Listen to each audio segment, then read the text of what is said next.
खबर से आगाज करते हैं और बड़ी खबर आपके सामने ये है कि हुकूमती सतह पर एक और बड़ा फैसला लिया गया है और माना जा रहा कि यह फैसला तालीम के शोबे को मजीद फाल, बेहतर और मुतहरिक बनाने के लिए उठाया गया है और हुकूमत ने आज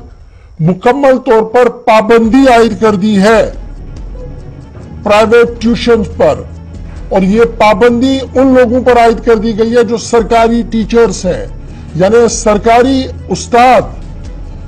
अब प्राइवेट ट्यूशन और प्राइवेट इंस्टीट्यूशंस में पढ़ाने के लिए नहीं जा सकता है। ऑर्डर जारी कर दिया गया है और इसी ऑर्डर के अंदर हुकूमत का यह भी मानना है कि इस पर नजर रखने के लिए और शिकायतों का अजाला करने के लिए टोल फ्री नंबर का भी ऐलान किया जाएगा। सरकार के रूल नंबर 10 जो जम्मू कश्मीर एम्प्लॉयज रूल 1971 है, इसी का हवाला देते हुए इस बड़े ऐलान को आज कर दिया गया कि कोई भी उस्ताद, चाहे वो प्राइमरी लेवल का है, सेकेंडरी लेवल का है, हायर सेकेंडरी लेवल का है या कॉलेज लेवल का है, अब इस तरीके से प्राइवेट इंस्टीट्यूशंस के अंदर, बिजनेस के अंदर नहीं आ सकता है। मुकम्मल पाबंदी का ऐलान कर दिया गया। मजीद इस ऑर्डर के अंदर क्या कुछ लिखा गया है, सीधे चलेंगे अपने नुमाइंदे आसिफ रशीद के पास जो इस पर मजीद अपडेट हमें दे देंगे। आसिफ, अपडेट कीजिएगा कि हुकूमत हर दिन कोई ना कोई नया फैसला ले रही है और आज जो फैसला है वो उस्तादों के लिए है और ये आज का फैसला प्राइवेट कोचिंग को लेकर है। क्या ये डिसीजन है और किस तरीके का ऑर्डर के अंदर किन अल्फाज का इस्तेमाल किया गया है? देखिए, जो सर्कुलर नंबर 49 जम्मू कश्मीर महकमा तालीम को भी पता है और जम्मू कश्मीर इंतजामिया के नोटिस में भी जो जारी किया गया है और इसमें आलोक कुमार जो कि IRS है और प्रिंसिपल सेक्रेटरी हैं एजुकेशन डिपार्टमेंट के, उनकी तरफ से भी कुछ बड़ी बातें कही गई। हालांकि टीचर ज्यादा वो टारगेट पे है, ओवरऑल मुलाजमीन की भी बात की गई है जो सरकारी मुलाजमीन है। पहली बात तो ये कि अगर कोई भी सरकारी मुलाजिम है, चाहे वो लीव पर है यानी छुट्टी पर है या एक्टिव सर्विसेज है, मौजूदा वक्त में वो सर्विसेज दे रहा है, खिदमात अंजाम दे रहा है, ऐसे में वो बिना मजाज अथॉरिटी की पेशगी इजाजत के बिना किसी भी इदारे के साथ कहीं और पर कोई एम्प्लॉयमेंट में हिस्सा नहीं ले सकता, यानी कोई दूसरी नौकरी नहीं कर सकता, ना बिजनेस कर सकता, ना तिजारत का हिस्सा बन सकता है जब तक वो सरकारी मुलाजिम है। ये तमाम मुलाजिमिन के लिए एक पॉइंट है। दूसरा पॉइंट ये कि अगर आप किसी भी तरीके से कोई ऐसा काम जो समाज की खातिर बेहतर काम हो, कुछ एसोसिएशंस कर रही हो, कोई ट्रस्ट कर रहा हो या कुछ तंजीमें कर रही हो, उनके साथ अगर आपको लगता है कि आप काम कर सकते हैं इस तरीके से कि आप हाथ बटा सकते हैं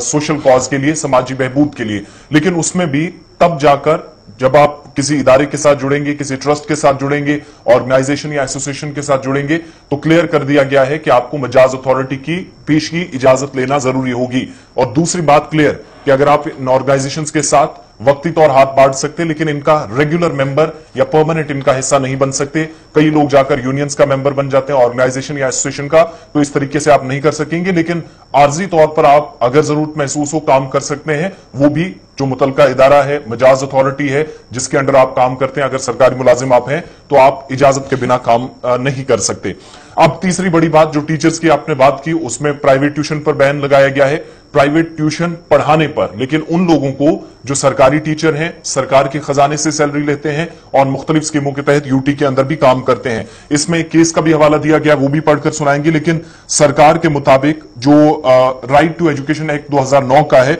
उसके मुताबिक जो उसमें क्लियरली मेंशन किया गया है कि या तो आप प्राइवेट ट्यूशन या प्राइवेट टीचिंग एक्टिविटी किसी भी तरीके से आप कोई ऐसी निजी सरगर्मी अंजाम नहीं दे सकते। अगर आप सरकारी टीचर हैं तो आपको बिल्कुल भी 1% भी इजाजत नहीं है आप इस तरह का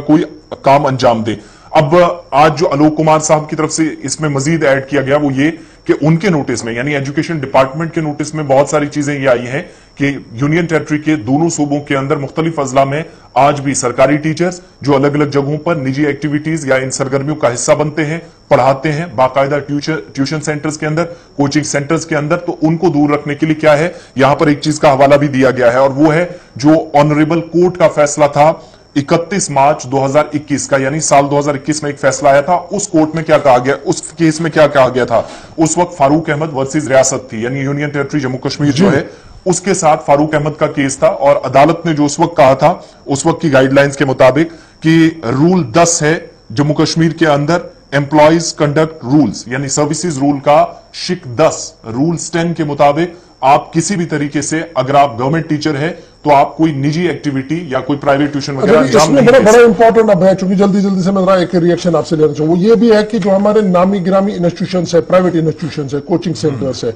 वहां पर हम देखते हैं कि बड़े बड़े प्रोफेसर जाते हैं जो सरकारी तौर पर यूनिवर्सिटी के अंदर है, कॉलेज के अंदर पढ़ाते हैं, या तो वो सुबह पढ़ाते हैं या शाम को पढ़ाते हैं, और अगर विंटर की छुट्टियां तो वो फिर दिन में भी पढ़ा लेते हैं। तो इस ऑर्डर के एतबार से वो नहीं कर सकते हैं, और इस तरीके से या उन्होंने वो इदारा चलाना है जिसके वो बानी बन चुके हैं, या उन्होंने सरकारी नौकरी करनी होगी। दो में से एक चीज को उन्हें चूज करना होगा। अगर किसी के खिलाफ कोई कंप्लेंट आया तो उस पर रिएक्शन क्या कुछ होगा स्टेट का?